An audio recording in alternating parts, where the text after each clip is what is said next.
বিশ্ব মুসলমানের কাছে সবচেয়ে আবেগঘন ও গুরুত্বপূর্ণ স্থান হল সৌদি আরবের মক্কায় অবস্থিত পবিত্র কাবা ঘর। প্রতিদিন বিশ্বের কোটি কোটি মুসলমান নামাজ আদায়ের সময় এই কাবার দিকেই মুখ ফিরিয়ে থাকেন। তবে জানলে বিস্মিত হবেন, এই কাবার গায়ে লুকিয়ে আছে ইতিহাসের ঝড় ঝঞ্ঝা, যুদ্ধ আর অগ্নিকাণ্ডের দগদগে স্মৃতি। সময়ের পরিক্রমায় একাধিকবার এই কাবাকে গড়তে হয়েছে নতুন করে, একাধিকবার বদলানো হয়েছে এর আকৃতিও।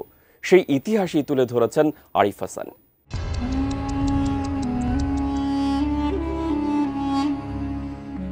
বিশ্বের মুসলিমদের হৃদয়ের কেন্দ্রবিন্দু পবিত্র কাবা। প্রতিদিন কোটি কোটি মানুষ নামাজে মুখ ফেরা এই ঘরের দিকে। হজ কিংবা উমরাতে এসে চোখের সামনে কাবা শরীফ দেখা যেন আজীবনের স্বপ্ন পূরণ। কিন্তু এই পবিত্র ঘরটি সবসময় বর্তমানের মতো ছিল না। ইতিহাসের বিভিন্ন সময়ে অগ্নিকাণ্ড, যুদ্ধ কিংবা প্রাকৃতিক দুর্যোগে কাবা ক্ষতিগ্রস্ত হয়েছে একাধিকবার। আর প্রতিবার পুনর্নির্মাণের সময় এর আকৃতি নিয়েও ঘটেছে পরিবর্তন। আরএফএল অডিটর, বাঁকা হয় না, ফাঁকা হয় না, আর ভাঙা এক কথায় অসম্ভব। মহান আল্লাহর নির্দেশে হযরত ইব্রাহিম আলাইহিসসালাম ও তার পুত্র ইসমাইল আলাইহিসসালাম কাবা নির্মাণ করেন। প্রথম কাবার আকৃতি ছিল আয়তাকার।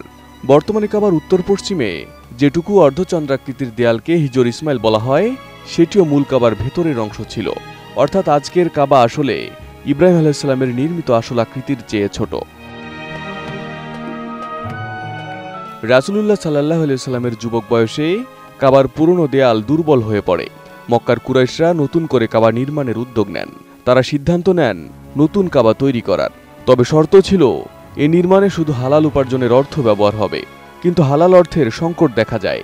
এরপর তারা সিদ্ধান্ত নেয়, হালাল উপার্জন দিয়ে যতটুকু সম্ভব ততটুকুই নির্মাণ করবেন তারা। তবুও হারাম উপার্জনের অর্থ ব্যবহার করবেন না। ফলে অর্থের স্বল্পতায় তারা পুরো আয়তাকার অংশ নির্মাণ করতে পারেননি। হিজর ইসমাইল অংশটি বাদ দিয়ে কাবাকে ছোট করে চতুর্ভুজ আকারে দাঁড় করানো হয়। হিজরি 683 খ্রিস্টাব্দে ইয়াজিদের সেনারা মক্কা অবরোধ করে। তখন কাবা শরীফে আশ্রয় নিয়েছিলেন নবীর সাহাবী ও নাতি আব্দুল্লাহ ইবনে জুবাইর রাদিয়াল্লাহু আনহু। যুদ্ধ চলাকালীন আগুন লেগে কাবার একাংশ ধ্বংস হয়ে যায়। কাবার ছাদ ও দেয়াল মারাত্মকভাবে ক্ষতিগ্রস্ত হয়। অগ্নিকাণ্ডের পর ইবনে জুবাইর রাদিয়াল্লাহু আনহু কাবাকে পুনর্নির্মাণ করেন। তিনি নবী করিম সাল্লাল্লাহু আলাইহি ওয়াসাল্লামের একটি হাদিসের প্রতি শ্রদ্ধাশীল হয়ে কাবাকে ইব্রাহিম আলাইহিস সালামের মূল আয়তাকার রূপে ফিরিয়ে আনেন। তিনি হিজর ইসমাইল অংশকেও কাবার ভেতরে যুক্ত করেন। এ সময় কাবা দেখতে অনেকটা ইব্রাহিম আলাইহিস সালামের সময়কার মতো হয়ে যায়। এর কিছুদিন পর খলিফা আব্দুল মালিক ইবনে মারওয়ানের নির্দেশে বিখ্যাত সেনাপতি হাজ্জাজ বিন ইউসুফ মক্কায় আসেন। তিনি কাবাকে আবার ভেঙে কুরাইশদের নির্মিত ছোট চতুর্ভুজ আকৃতিতে ফিরিয়ে দেন। সে সময় থেকে আজ পর্যন্ত কাবা এই চারকোণ আকৃতিতেই আছে। ইতিহাসের ঝড়ঝঞ্ঝা ও যুদ্ধগ্নিকাণ্ডের পরও পবিত্র কাবা আজও বিশ্ব মুসলিমের ঐক্যের প্রতীক হয়ে আছে।